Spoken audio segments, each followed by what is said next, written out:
Hello good evening to all. फिर से आ गए हम। हाँ, थोड़े टाइम बाद आए। आज हम लेके आए एकदम नया नवेला टॉपिक, एकदम फ्रेश। हाँ, अभी ना दो क्या है जैसे कोई सेंस है इस बात की? आज हम उस चीज़ के बारे में बात करेंगे जिसके पीछे सारी दुनिया एट प्रेजेंट भाग रही है। नहीं समझे? अरे वैक्सीन्स सीरीज में हम देखेंगे वैक्सीन। सबसे इंपॉर्टेंट चीज़ जो हमारे सिलेबस का पार्ट है, सबसे ज़्यादा कीड़े करता है, नेशनल इम्यूनाइजेशन। इसके अलावा कोल्ड चेन वगैरह और बहुत सारी बसर बचने वाली है। इस टॉपिक को शुरू करने का एक बहुत ही खास कारण है क्योंकि इसके साथ मेरी काफ़ी यादें जुड़ी हुई हैं। अरे ये बात है तब की जब मैं एक बच्चा था और मुझसे वाइवा में, इनफैक्ट पीएसएम के वाइवा में पूछा गया था कि बेबी को बर्थ के बाद सबसे पहले क्या देते हैं। मेरा जवाब, बच्चे को सर सबसे पहले हमारे यहाँ तो 1 चम्मच मुगली गुट्टी बेबी जॉनसन, ऋतिक रोशन का फैन है तो बॉर्नवीटा दे देते हैं, और यदि ज़्यादा सुसु करता है तो डाइपर दे देते हैं, और फिर भी करता है तो 1-2 चपेट भी दे सकते हैं। बाकी डिपेंड करता है आप किस रेस्पेक्ट में पूछ रहे हो।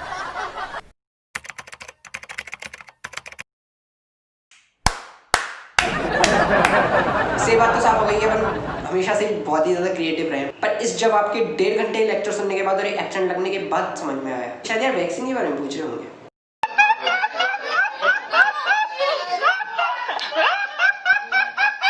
तो अपनी सीट बेल्ट बांध ले, हेलमेट पहन ले, शुरू कर दे बिना किसी बसर के। कटप्पा, इस बच्चे का इम्यूनाइजेशन लेटेस्ट इम्यूनाइजेशन शेड्यूल के अकॉर्डिंग करवाना, और राज्य में सबसे कह देना मेडिकल मिनाटी को सब्सक्राइब कर दे और बेल आइकन प्रेस कर दे ताकि कोई भी अपडेट्स मिस ना हो जाए।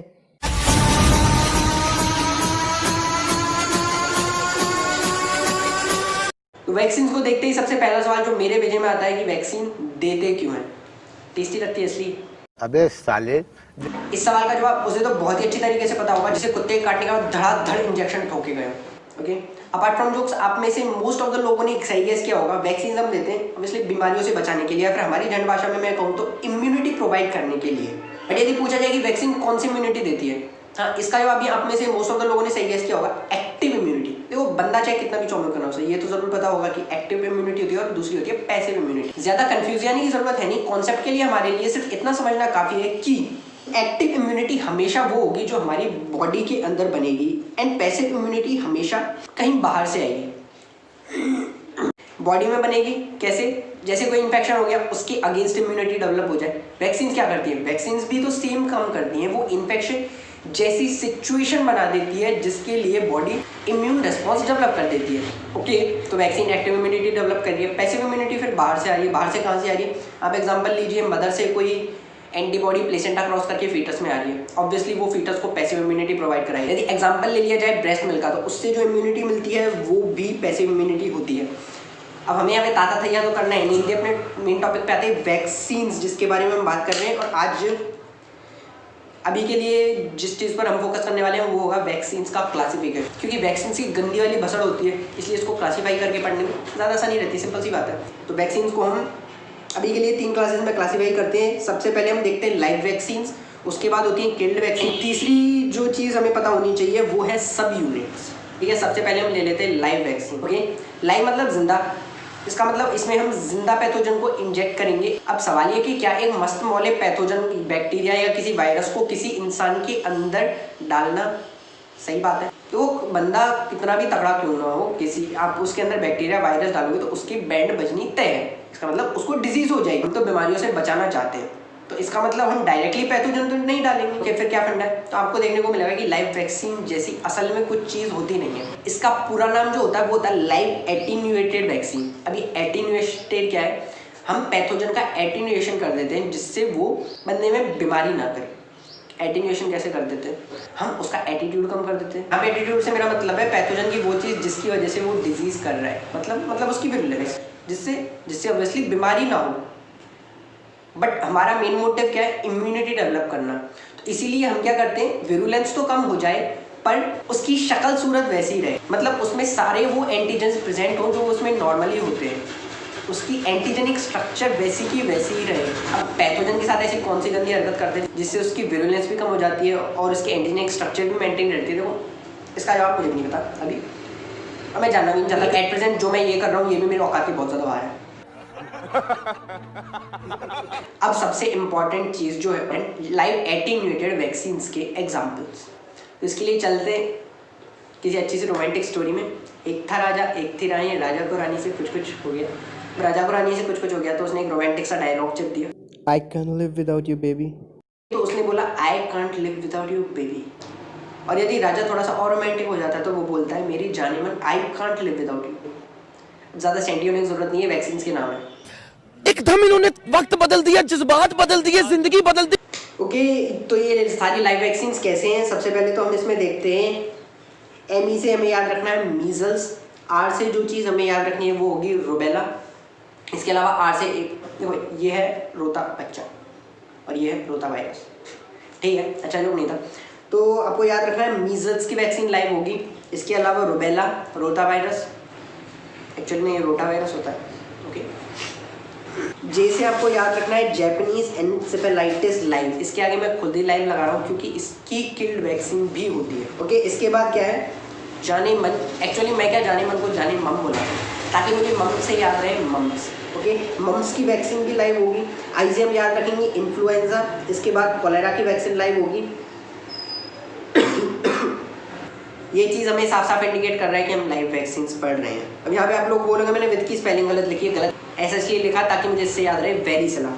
इसके बाद ओ से ओपीवी की vaccine, yellow fever and last में जो आपको याद रखना है बीसीजी की वैक्सीन। सच्ची बता रहा हूँ बंदा सीएसके की हार बोल सकता है लेकिन ये नहीं बोल सकता, ओके। कौन कौन सी वैक्सीन हमने देखी फिर से हम काउंट कर लेते हैं। मीजल्स की रूबेला के साथ हमने देखा रोता बच्चा, रोता वायरस, मम्प्स हो, इन्फ्लुएंजा, कॉलेरा, वेरिसला हो, ओपीवी की vaccine, yellow fever and BCG, ये सारी वैक्सीन होती हैं लाइव। अब इसके बाद जो इम्पोर्टेंट चीज़ है कि लाइव वैक्सीन में आपको देखने को मिलेगा कि इम्यूनिटी तो बहुत ही अच्छे से डेवलप होगी। किल्ड वैक्सीन के कंपेयर में लाइव वैक्सीन में ऑब्वियसली ज़्यादा इम्यूनिटी डेवलप होगी, अच्छा रेस्पॉन्स आएगा, पर अच्छे रेस्पॉन्स के साथ यहाँ पे रिस्क भी ज़्यादा रहेगी क्योंकि टाइगर अभी जिंदा है, मतलब पैथोजन हम लाइव दे रहे हैं।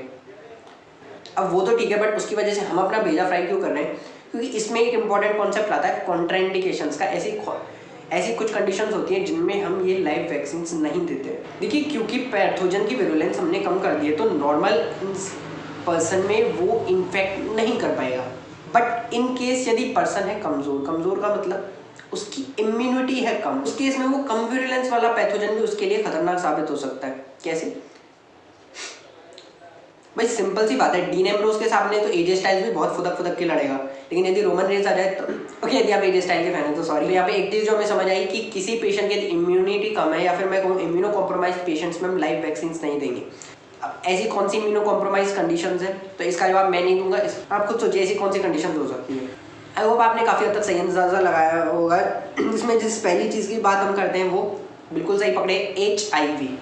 हमें बहुत अच्छे से पता है HIV एड्स करता है, इसका नाम ही इम्यूनो डेफिशिएंसी सिंड्रोम है। इम्यूनिटी ऑब्वियसली कम हो जाएगी। सपोज कीजिए कोई न्यूबॉर्न है तो जैसा कि हमने देखा इस केस में all live vaccine are contraindicated except OPV and measles. तो ऐसा तो हो नहीं सकता कि यहाँ कीड़े ना हो, कीड़े तो ऑब्वियसली होंगे और ये एक्सेप्शन वाला कीड़ा तो सबसे ज़्यादा खुजली मचाता है, ठीक है। न्यूबॉर्न की तो बात ही अलग है, वो तो अभी दुनिया में आया और उसकी इम्यूनिटी इतनी स्ट्रॉन्ग है नहीं तो ऑब्वियसली उसे इन्फेक्शन के चांसेस ज़्यादा है। लेकिन HIV का इन्फेक्शन जब किसी एडल्ट में होता है तब क्या होता है? तो ये चीज़ आपको बहुत अच्छे तरीके से पता होगी कि HIV का इंक्यूबेशन पीरियड बहुत ही ज़्यादा लंबा होता है, इट्स ईयर्स लॉन्ग। यदि इसके मीडियन इंक्यूबेशन पीरियड की बात की जाए तो वो होता है 10 ईयर्स। इसका मतलब 10 साल तक इन्फेक्शन होने के 10 साल तक सिम्टम्स अपीयर नहीं होंगे, बंदे को पता तक नहीं होगा कि उसे इन्फेक्शन है। अब हम इस चीज़ में अपना भेजा फ्राई क्यों कर रहे हैं? क्योंकि ऐसे एसिम्टोमेटिक पेशेंट्स में, एसिम्टोमेटिक में एडल्ट कहूँ ज़्यादा बेटर रहेगा, उन्हें हम कोई भी लाइव वैक्सीन दे सकते हैं, दैट विल बी सेफ। अब वो क्यों रहेगा? क्योंकि HIV जिन CD4 T सेल्स को इफेक्ट कर रहा था, सिम्टम्स नहीं आए, इसका मतलब CD4 T सेल्स का काउंट अभी उतना कम नहीं हुआ है, इसका मतलब इम्यूनिटी अभी भी है और vaccines will be safe and they will prevent from diseases. अब यदि पेशेंट सिम्टोमेटिक एडल्ट है, मीन्स सिम्टम्स आ चुके हैं, इसका मतलब CD4 T सेल्स का काउंट अब बहुत ज़्यादा कम हो चुका है। अब क्या करेंगे हम? अब ऑब्वियसली बात है हम वैक्सीन नहीं देंगे, that can cause disease, except varicella, zoster and MMR। ये वैक्सीन हम दे सकते हैं, ओके। हम बात कर रहे थे इम्यूनो कॉम्प्रोमाइज्ड स्टेट्स की जिनमें हमने लाइव वैक्सीन नहीं देनी है, कॉन्ट्राइंडिकेटेड है, हमने देख लिया HIV। और कौन सी ऐसी स्टेट्स हो सकती हैं? हो सकता है हमने पेशेंट को दे रखी हो इम्यूनो सप्रेसेंट ड्रग्स या corticosteroids. In that case also all live vaccines will be contraindicated। एक और इम्पॉर्टेंट कंडीशन प्रेगनेंसी में सबसे बड़ा लोचा क्या है कि कोई भी वैक्सीन हमने दी, हो सकता है वो प्लेसेंटा को क्रॉस करके न्यूबॉर्न में चली जाए, और यदि ऐसा हो गया तो कांड हो जाएगा, वो हम नहीं चाहते। तो obviously in pregnancy live vaccine are contraindicated. फिर से इसमें एक्सेप्शन है, वो कौन सा है? वो है येलो फीवर। ओके, यदि ये कॉन्सेप्ट आपको समझ आ गया तो अगला पॉइंट भी आपको बहुत आसानी से समझ आएगा, जो है लैक्टेशन। ज़्यादा घबराने वाली बात है नहीं, लैक्टेशन में हम लाइव वैक्सीन दे सकते हैं, कोई दिक्कत वाली बात है नहीं, एक्सेप्ट येलो फीवर। यहाँ पे भी एक्सेप्शन सेम है, बस अंतर क्या है देखिए, समझने के लिए बहुत ज़्यादा आसान है। प्रेगनेंसी में हम कोई भी वैक्सीन नहीं देंगे एक्सेप्ट येलो फीवर की वैक्सीन हम दे सकते हैं। एंड इसकी जस्ट अपोजिट यदि लैक्टेशन की बात है, कोई ब्रेस्ट फीडिंग मदर है, उसको हम सारी लाइव वैक्सीन दे सकते हैं एक्सेप्ट येलो फीवर, उसको येलो फीवर नहीं देंगे हम। ऐसा क्यों? कॉन्सेप्ट बहुत ज़्यादा आसान है, क्योंकि ये देखा गया है, ऑब्वियसली मैंने नहीं देखा, रिसर्चेज में पाया गया है, येलो फीवर की वैक्सीन क्या करती है, ये मिल्क के थ्रू एक्सक्रीट होती है, और जब बेबी वो मिल्क पिएगा तो ऑब्वियसली फिर कांड हो जाएगा, वो हम नहीं चाहते। ओके, बुक में और भी चीज़ें लिखी हुई हैं, और भी कॉन्ट्राइंडिकेशंस लिखे हुए हैं लाइव वैक्सीन के, जैसे ल्यूकेमिया हो, लिम्फोमा हो, ये भी इम्यूनो कॉम्प्रोमाइज्ड स्टेट्स है। कॉन्सेप्ट हमें समझ आ गया तो हम आसानी से इस चीज़ को डील कर सकते हैं।